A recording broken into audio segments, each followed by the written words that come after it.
Hey BookTube, time to wrap up August. I got my ticket for the long way round. How about if I just skip right to it? These are the books that I read in August that are not contemporary or romance. And I am going to start with the ones I liked the least, and I'm going to work towards the ones I liked the best.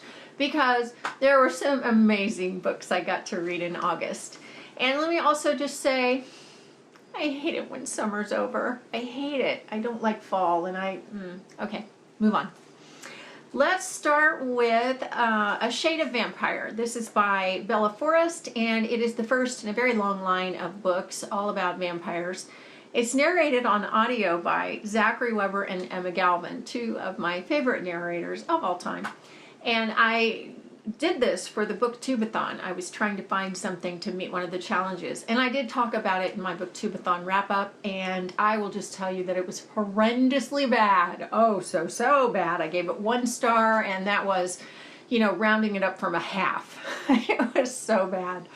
Oh, I felt bad for these narrators. I'm not sure why they decided to narrate it, but even they couldn't make it passable. Stolen Songbird by Danielle L. Jensen. This is book 1 in the Malediction trilogy. Where did they get these names that are so different from the titles? I don't know. This is narrated on audio by Eric Michael Summerer and Erin Moon. The narration was very good. I liked it a lot, and I sped it up to twice the normal speed because it just worked better. This is essentially a Beauty and the Beast retelling. It's very French. There are a lot of French words, and you get them all because they're all, you get the context that they're used. Don't know why that is, but Beauty and the Beast for Disney was very French, so go figure. Is the story of Cecile, who gets kidnapped and taken underground to the city under the mountain where all the trolls live. This is not Shrek by any stretch of the imagination. These trolls are beautiful, and Cecile is an opera singer who is taken under the mountain in order to be married to the prince and break the curse. Well, we go from there, and there were a couple of things I liked and a couple of things I didn't like. I really liked the world building. It was kind of cool to imagine this whole society that's trapped underground, the way they light things, the way they cope with not having the sunlight, and so yeah, that was kind of interesting. And it also struck me as kind of funny that it seems like the books I've been reading lately, the fantasy books, are all about where a girl gets kidnapped and then she gets taken to a castle and treated like royalty. Like, holy cow, I want to be kidnapped and taken to a place and treated like royalty. I mean, if you're going to be a prisoner, at least you get pretty clothes and good food. Yeah, anyway, the two things that bugged me were insta-love, and the other thing was the plot seemed kind of weak to me. So, it was pretty average. I will read probably the sequel. I would recommend it if you like this kind of thing. It's YA fantasy and it's moderately well done, so I give it 3 stars. End of Days, which is book 3 in the Penryn and End of Days series by Susan E. This is narrated on audio by Caitlin Davies. And I can't stand Caitlin Davies. I can't stand her. So I didn't listen to it. I read it as an ebook. This was a pretty hyped up book that a lot of people were really looking forward to. And I was, although when I really thought about it, I thought, I'm not sure that I loved this trilogy as much as I initially thought I did. So reading this sequel, it was okay. It didn't bowl me over. I thought it was somewhat anticlimactic and unbelievable. It did have some good fight scenes. It's all about Penryn and about angels having overtaken the earth and a post-apocalyptic society that has resulted, and things finally come to a head where all the angels want to destroy all the humans for good. And there's a scene where they're all preparing for an attack, and I just thought it was kind of stupid. I mean, I think that Susan E. was going for poignant, and I just didn't strike me that way. I know a lot of people loved this book. They thought it was an amazing end to the trilogy, and I think, this was one of those trilogies that I liked the first book, and I probably should have just left it at that. I didn't care about the rest of it, so 3 stars from me. The Heart of Betrayal by Mary E. Pearson. This is book 2 in the Remnant Chronicles. The first book was The Kiss of Deception. And this was narrated on audio by a whole slew of people, including Emily Rankin, Anne-Marie Lee, Ryan Gesell, Kirby Heyborne, and Kim My Guest. And that was wonderful. I really loved the narration, the way that everything was mixed up. All the characters had a specific person doing their voice rather than one person doing separate voices for each character. This felt very much like a middle book to me. I am rooting for the hopeless love interest. I'm not on the team of the people who like the main guy that's probably going to get the girl. I talked about this in my Booktubeathon wrap-up because I read it for the Booktubeathon and also for the Pick It For Me challenge. And so I talked about it there. I won't talk about it more except to say that I gave it 4 stars. Really liked it.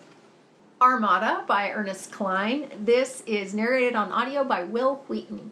And I was going to read this for the Booktubeathon, but I didn't end up doing it for that. But I read it right after that. So this is all about Zach Lightman. And he's into computers and he loves playing video games. And in fact, some of the laugh out loud, hilariously funny scenes were the trash talking between a lot of these gamers as they all come together and, you know, they play each other. This game that they play, that they love, is called Armada. And so turns out that Armada isn't just a game. Zach sees an Armada ship from the game, but it's in real life. And he thinks he's just hallucinating. Well, you know, things go from there, and this was so much fun. You know, same with Ready Player One, which Ernest Cline also wrote, and Wil Wheaton also narrated. Tons of fun. Just tons of fun. I loved the character of Zach. I thought he was a great guy, and I thought he handled everything really well. And he had a lot thrown at him in a short span of time and had to just kind of adapt. I thought he was just great. And I think that the problem that this book is running into is that it's being compared with Ready Player One. And I don't think that's really fair because it's a completely different book. It was a great story, although it was not amazing. And I did not like the ending. I thought it felt kind of contrived. But beyond that, it was wonderful. I highly recommend it, especially on audio with Wil Wheaton narrating. And I gave it 4 stars. I read the entire Elemental Mysteries series by Elizabeth Hunter during August, and those are all narrated on audio by Dina Perlman, who was really good. I didn't like her at first, and I sped her up a little bit, and then I slowed her down, and yet, you know, I don't know. I don't think she captured the main character expertly, but I think she did everybody else amazingly. This is the story of Beatrice De Novo and Giovanni Del Vecchio, and the story is all about vampires. The books are A Hidden Fire, which is book 1, This Same Earth, which is book 2, A Force of Wind, which is book 3, and A Fall of Water, which is book 4. And it refers to the elements, which in this series is where the vampires all draw their energy. And it's almost like clans that they belong to. I want to do a whole review on this whole series, so I won't tell you really much other than it's about vampires and those are the main characters. I have to say, I have fallen in love with Elizabeth Hunter's writing. This is the second series that I've read, and I don't do vampires. I think that's been overdone. I didn't read Twilight. No, they're not for me. But I'll tell you what, I will read whatever. If Elizabeth Hunter writes about, you know, earthworms, I will read it because I know it will be good. So let me save that for another, you know, review of the series. But suffice it now to say that I gave them all 5 stars. They were amazing. And lastly, Seveneves by Neil Stevenson. I did not read this book. I listened to it on audio, and it's narrated on audio by Mary Robinette Kowal and Will Dameron, who did an amazing job with it. This book is hard to talk about because it is so epic in its scope. It is essentially 3 different books, each which could be the start of a series. So the basic story is that an asteroid hits the moon and it splits the moon up into pieces, which then split into smaller pieces and rain down into the atmosphere and pretty much light Earth on fire and scorch it to a burning nothing mess. And that's going to kill all of humanity. So we have to figure out what to do about that. So people are sent into space. And so the second part of the book is all about people in space and how they deal with that. And then the third part of the book is 5,000 years later. We jump ahead after people have been able to come back and fix the Earth. And a lot of people who have reviewed this book have said that they wish that Stevenson had concentrated on a lot of other stories within the story. And I can understand why they would say that, because this book is really science heavy. I'm telling you what, I love that stuff. I loved that in The Martian, and I loved it in this because I love knowing about science and the way things work. There are 5 pages on why a heat shield peeled off. Yeah, he's very thorough in the way that he describes things. And a lot of times he will tell you what's going to happen, but in order to tell you why that's important, he has to explain why it's important. He has to explain why you need that thing and how you go about building a thing like that and that kind of thing. So bogged down for a lot of people, but not for me.